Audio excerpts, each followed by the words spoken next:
This is Pauley, and I'm so glad you could join me. Today, I'm going to be using the new Alice's Story Honeysuckle stamp set. This stamp set was made in honor of Lisa's mother. It's a beautiful collection, and if you haven't seen Lisa's video on the collection, I will attach it at the end of the video so you can watch it. Also, when you receive this stamp set, there is a lovely memory on the back of the set that Lisa tells about her mom. Hope you can take the time to read it.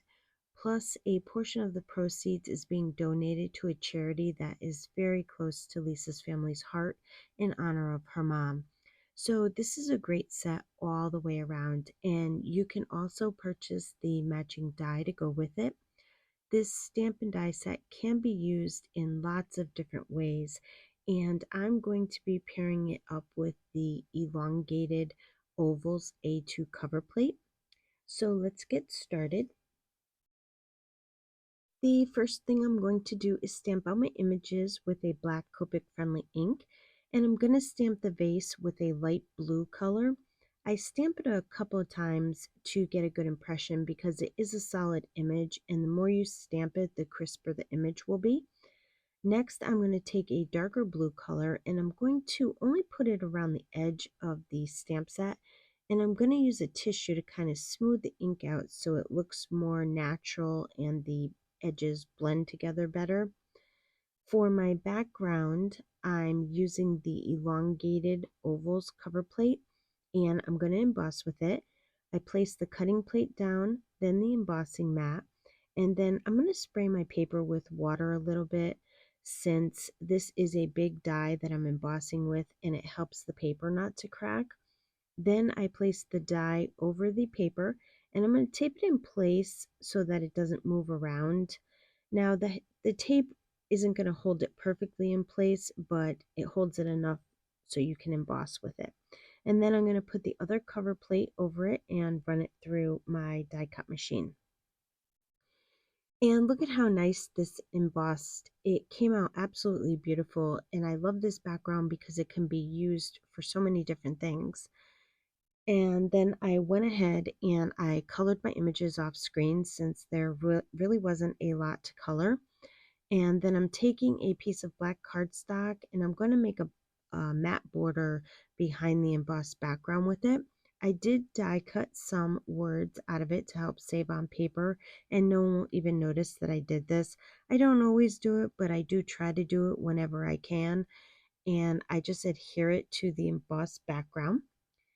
And then I'm going to take the entire card front and I'm going to adhere it to an A2 size card base. Next, I adhere the flowers and the vase onto the front of the card. I put foam tape on the back of the vase, and I wait to press the vase down though until I have my flowers where I want them to go, and then I'll press the vase down on top of that. I'm going to heat emboss my sentiment, Happy Mother's Day, onto some black cardstock. First, I rub my paper with my embossing powder bag, and then I'm going to stamp it with my white pigment ink. I like to use the white pigment ink when using white embossing powder. And then I'm going to pour my embossing powder on it. And when my heat tool is good and hot, I'm going to heat emboss my sentiment. I use the coordinating dies to cut out the sentiment, and then I just adhere them to the front of the card. And to finish off the card, I'm using my favorite This Calls for Confetti Raven Pearls. I use these on tons of my cards. I'm using the lift and release tool that they sell.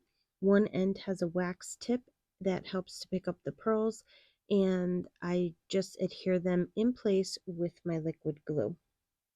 And that's going to basically complete my card for today. This card was so fun to make. I love this stamp set. I think it makes a beautiful card, and more than that, I love the story behind the stamp set. I would love for you to leave a comment below and let me know what you think of the card. And if you liked the video, please give it a thumbs up and subscribe to my channel. And don't forget to hit that notification bell so you don't miss out on any new content coming out. As always, thank you for stopping by and spending your time with me. Have yourself a wonderful day.